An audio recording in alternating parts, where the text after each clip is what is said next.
Hi, I'm Bogdan Nikolov in Sofia, Bulgaria, and you're watching Chain Economic News. As you know, we don't comment purely or even predominantly on political news from Bulgaria and from the large EU countries, as we assume our viewers are constantly exposed to it, probably even more than necessary. However, I think it is important to follow some interesting news of that nature when it happens in our neighboring countries.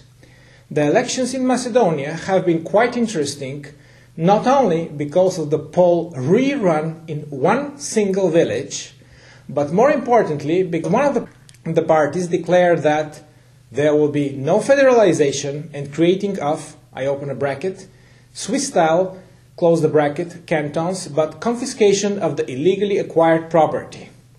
While in many other countries, including Germany, the United States and Russia, the idea of federal state is virtually never mentioned in connection with ethnic division and works quite well, I wonder whether this is the case on the Balkans.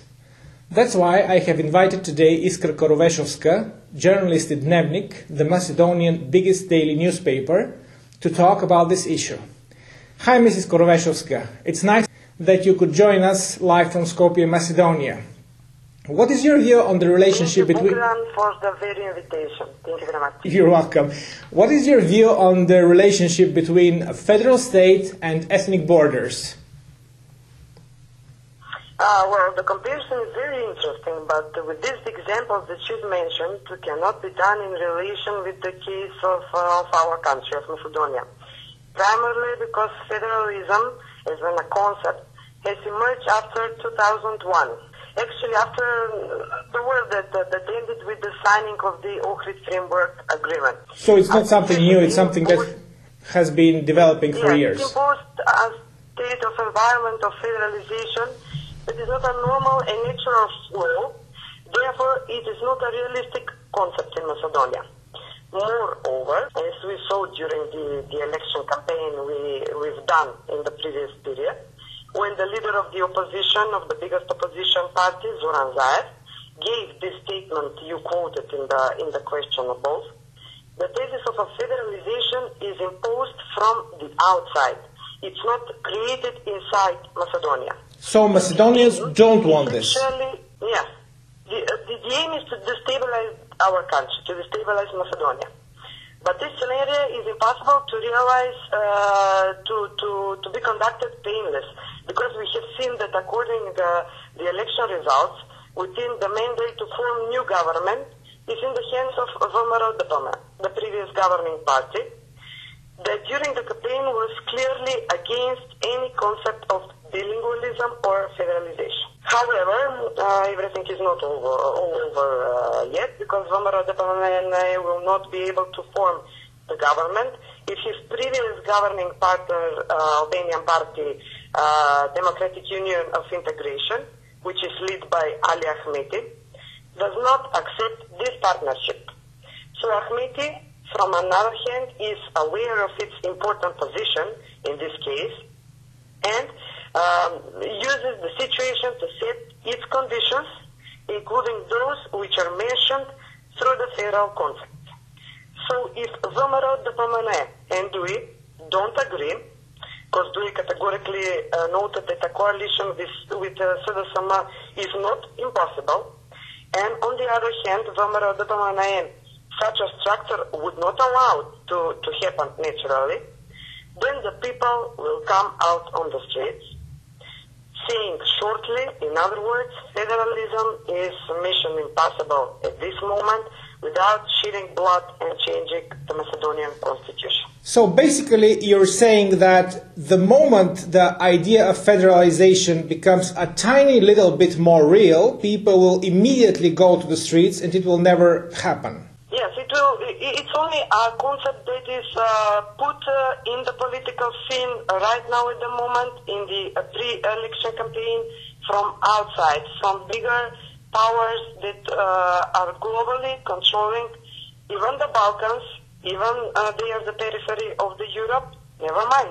It's one box in the mosaic. So the big powers are trying to concept it, to rule it, by their own strategy and to create a global world they would like to rule in future. Okay, Mrs. Korovesovska, so I understand. What you've asked. Yes, I understood about the federalization. Let's move to the second part of this quote, namely for the seizure of the illegally acquired property. What kind of property does he mean under that?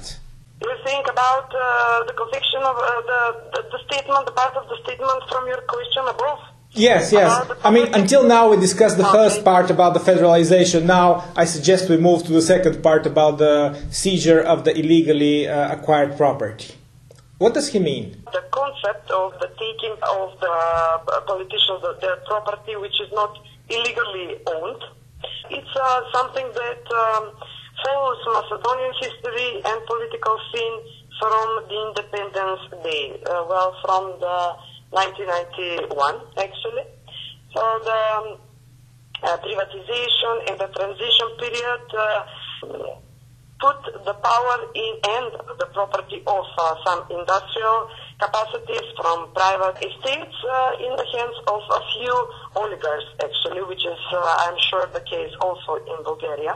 Yes, you're very right. But so in this statement, previous 2.5 years, we got this wiretapping scandal, where all these true owners or illegal owners, the politicians that govern our state, came out as a story, which now is a subject of law process in the special public prosecutor's office.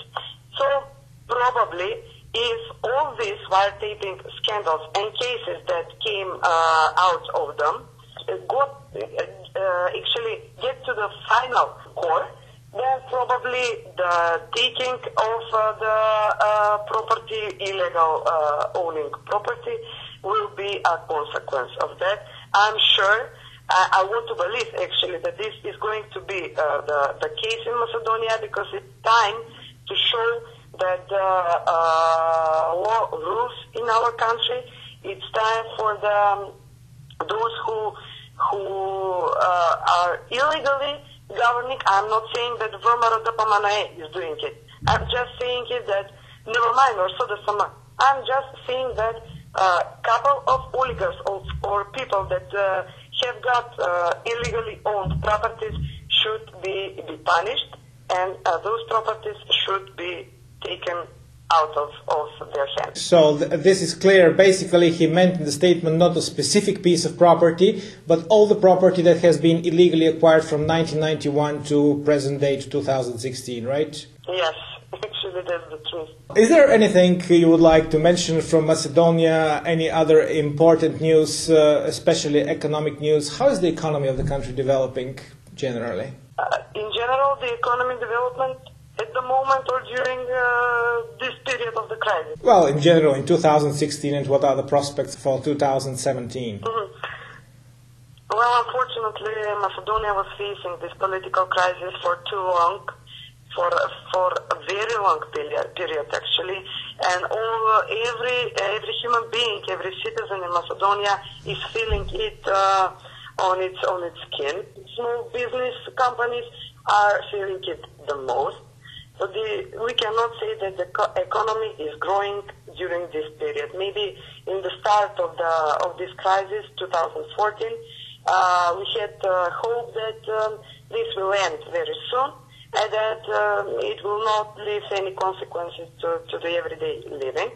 But unfortunately, that just happened. We saw the results before the elections mostly, and now we are seeing it. We are desperately going down and down when in the very last period, because we still do not have a clear situation who is going to create the government, and afterwards to start recovering the country, to start recovering the economy, to attract foreign investors, etc., etc. So the economy is not on the highest level, it's not even on the middle level, but we must not quit, we must continue fighting. We, the journalists, everybody in this country, so I hope, luckily, to have the government on the 1st of February, because it is according to the law and the constitution. And if not, I'm not sure that we are going to get out alive from this situation. I wish you the very best, Mrs. Korovesovska, you and all the people of Macedonia, that this crisis that you've said is ongoing from 2014 to the present day disappears completely in 2017. I would like to hope very much, Bogdan, also. Thank you very much. Thanks for watching and have a very happy New Year 2017.